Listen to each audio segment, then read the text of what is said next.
Welcome to Samvad UPSC. You know, in the summer of 1914, Europe was, by all accounts, the most advanced, most powerful continent on the planet. And yet, it plunged itself into a horrifying, self-destructive war that would kill millions and literally reshape the entire world. The question that has haunted us for over a century is, how? How on earth did this happen? Well, in this explainer, we're going to unpack that very question.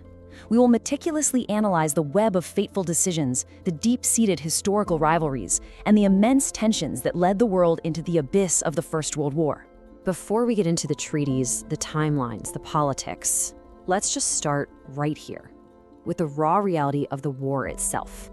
This quote, it's from a Russian general, Alexei Brusilov, and he wrote it in August of 1914, just the first month of the war. This isn't some abstract political theory. It is a first-hand account of the immediate, horrific result of the decisions made in the capitals of Europe. I think it's absolutely essential that we understand this human cost, that we feel the weight of this reality, because it helps us grasp the true gravity of the diplomatic failures we are about to examine. All right, so here's our roadmap for this explainer. We've broken it down into 6 main sections to really give this a clear structure. First, we'll look at the immediate brutality of the war, what we're calling the barbarization of Europe. Then we'll zoom out to see the long-term underlying structural tensions, the tinderbox. After that, we'll examine the specific pre-war crises that acted as sparks. Section 4 is the July crisis itself, the final explosion. Then we'll step back and explore the historical debate over who was to blame. And finally, we'll take a closer look at the key individuals involved. Okay, let's begin with Section 1. You see, within just a few weeks of the first shots being fired, a truly shocking wave of brutality swept across the continent. One historian even described it as a virus of inhumanity that spread with terrifying speed. The evidence from that very first month, August 1914, it just reveals a swift and horrifying breakdown of what people thought of as civilized behavior. And this wasn't on just one front, it was everywhere.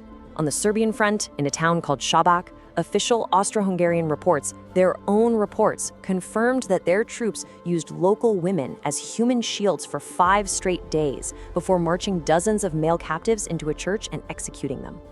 On the Eastern Front, in Galicia, we have General Brusilov witnessing that apocalyptic scene we started with, a battlefield piled high with bodies for over 100 kilometers. And then on the Western Front, historians Horn and Kramer have documented how German troops in the small Belgian village of Salmagne rounded up the civilian men, executed them in a field in front of their wives and children, and then went through and bayoneted the bodies. This wasn't some isolated incident. It was a clear pattern emerging all across Europe. So think about that. In less than 1 month, the old Europe, that world people thought of as cosmopolitan, sophisticated, seemingly stable and on a path of endless progress, had, for all intents and purposes, vanished. It was gone. This catastrophic, unbelievably rapid transformation forces us to ask the central question of our entire analysis. How did the world's most advanced continent get to this point of absolute self-destruction? Okay, Section 2, the tinderbox. Because the explosion of 1914, it didn't just happen out of the blue. It was the result of these huge, long-term pressures that had been building up for decades. So now we're going to examine those key structural tensions that essentially made Europe a tinderbox, just waiting for a spark to set it all off. The first of these major structural tensions was just a fierce, cutthroat economic rivalry. In this age of empires, industrial strength wasn't just about being rich. It was seen as the ultimate measure of national power, of a nation's fitness to survive. And this quote here from the British imperialist Leo Amory, it just perfectly captures the Darwinian logic of the time. Having the industrial power, he said, meant you'd be able to defeat all others. It was about survival of the fittest on a national scale. And the data, while the data tells a really dramatic story, you see a massive shift in global economic power. Britain's relative dominance was just crumbling and fast. The research of historian Paul Kennedy shows this clearly. The UK's share of world manufacturing output fell from almost 23% in 1880 down to just 13.6% by 1913. Britain, once the undisputed workshop of the world, had dropped to 3rd place, behind both the United States and, crucially, a rapidly industrializing Germany. You can imagine the deep anxiety this caused in London and the surge of confidence it created in Berlin. And alongside these economic shifts, you have a critical imbalance in demographics. Between 1890 and 1914, look at this number. Germany's population exploded by 18 million people. Now compare that to France. In the same period, France's population grew by just over 1 million.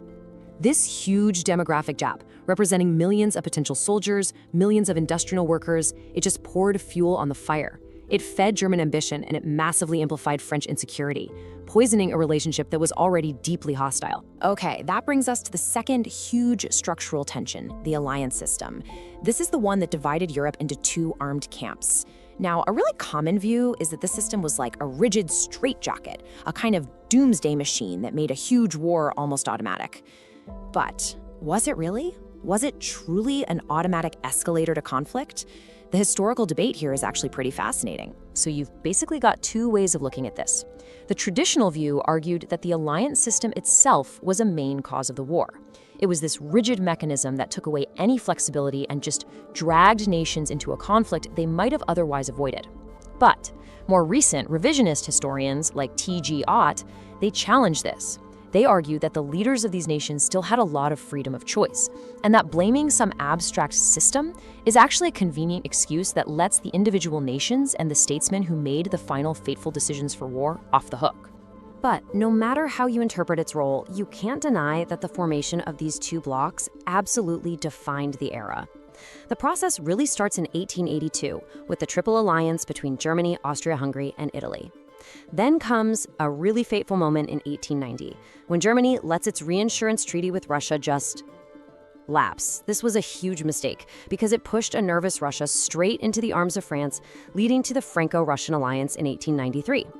For a while, Britain stayed in what it called splendid isolation, but eventually it formed the Entente Cordiale with France in 1904 and then completed the circle with the Anglo-Russian Entente in 1907. And there you have it. Europe was now formally and dangerously divided. And many historians, like Gordon Craig here, they point to that one single diplomatic blunder, Germany's decision in 1890, as the moment that really set the whole chain of calamity in motion. By cutting its ties with St. Petersburg, Berlin accidentally created its own worst nightmare. It pushed the huge Russian Empire into an alliance with its mortal enemy, France. This created the very two-front war scenario and that paranoid feeling of encirclement that would come to completely dominate German military and political thinking right up to 1914. The third big structural tension was a spiraling, out-of-control arms race. And nothing, absolutely nothing, symbolized this more powerfully than the naval rivalry between Britain and Germany.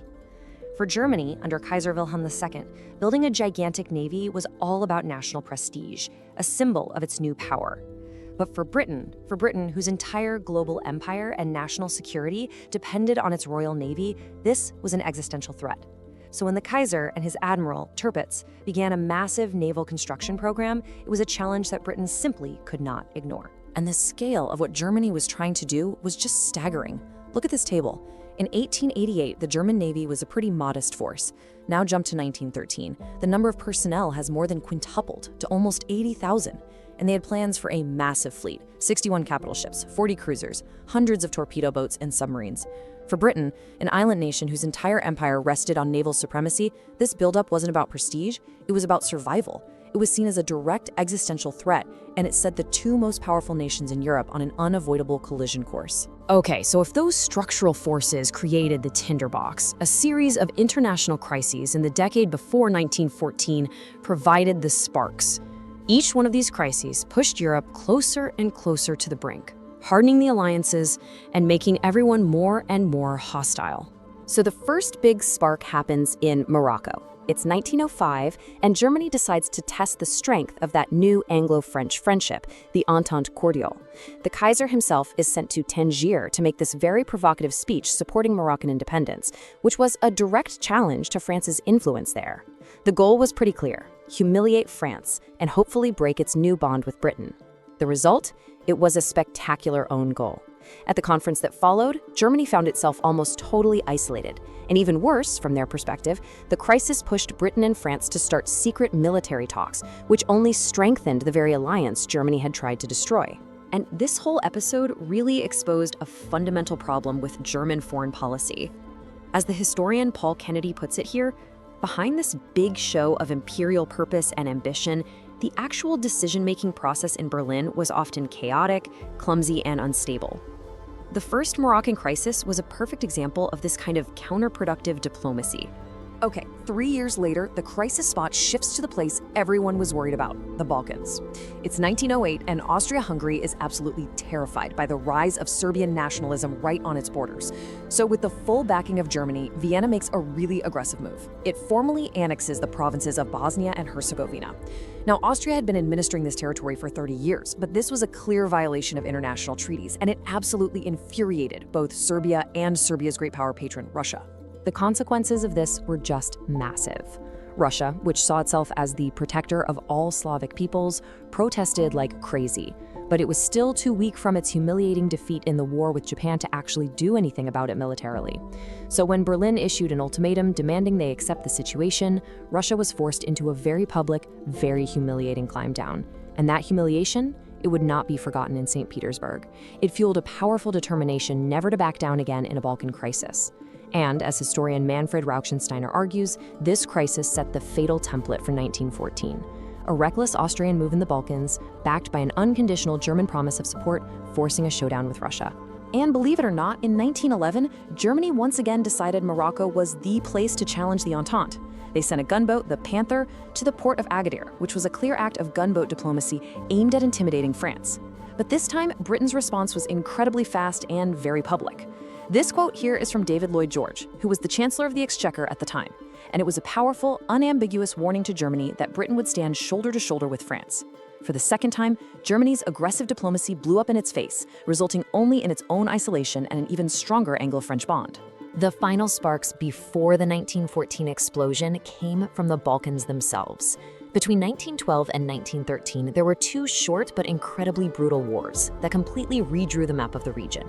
And the single most important outcome was a massive increase in the power, territory, and prestige of Serbia.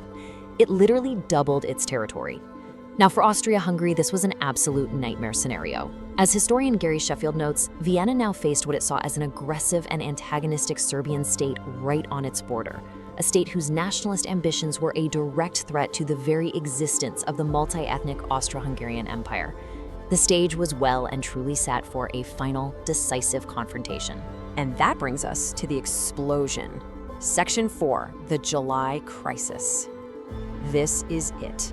This is the fatal 37-day sequence of events that started with a single assassination in the streets of Sarajevo and ended with the entire continent engulfed in war. The countdown to war was just swift and relentless.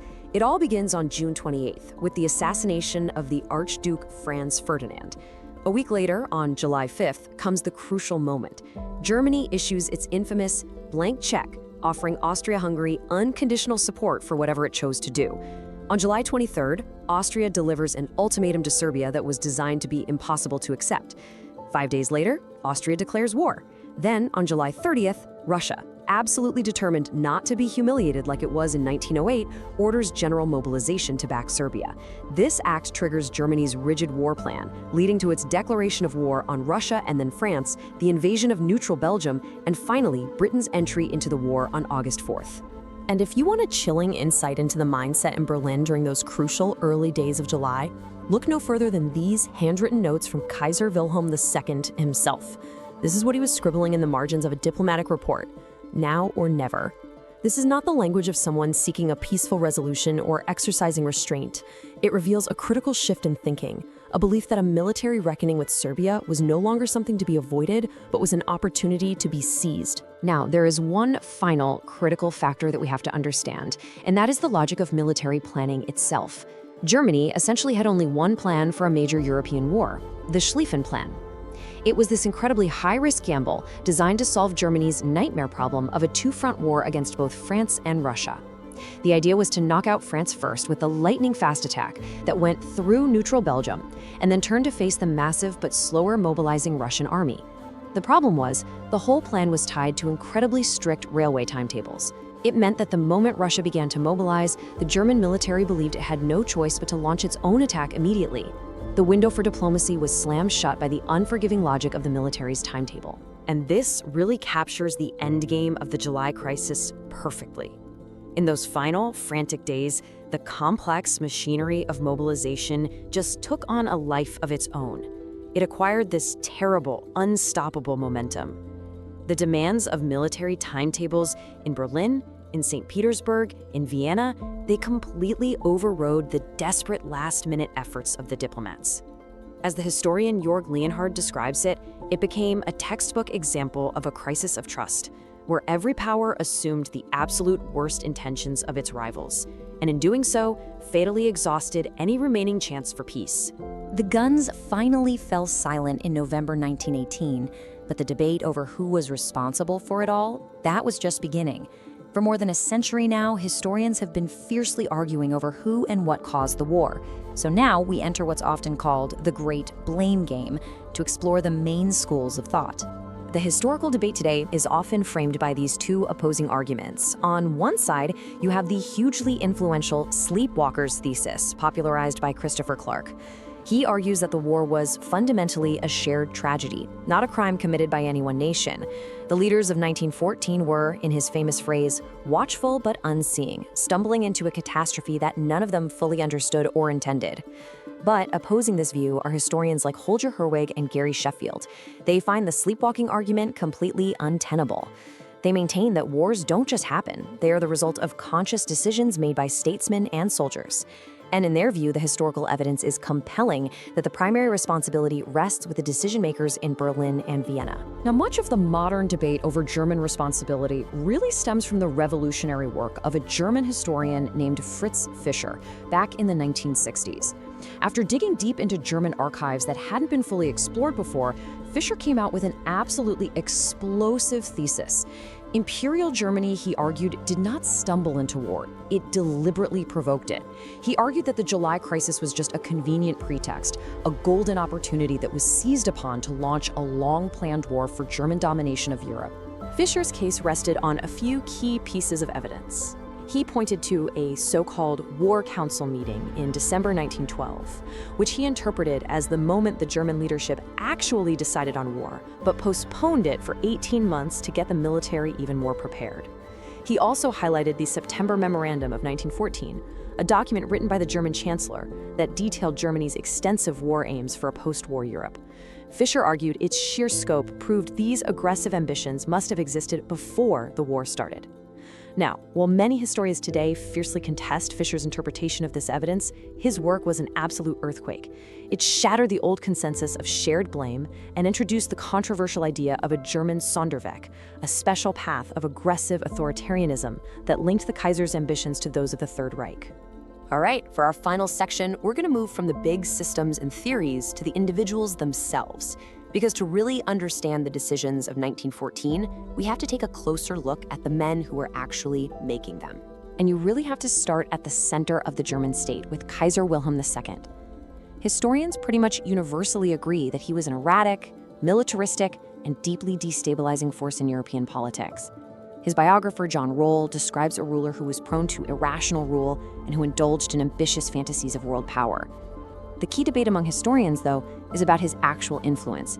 Was the Kaiser the true driver of German policy, or was real power held by the more calculating figures around him, like his chancellor and his generals? And that leads us to perhaps the most enigmatic and debated figure of the entire crisis, the German chancellor, Theobald von Bethmann-Hollweg.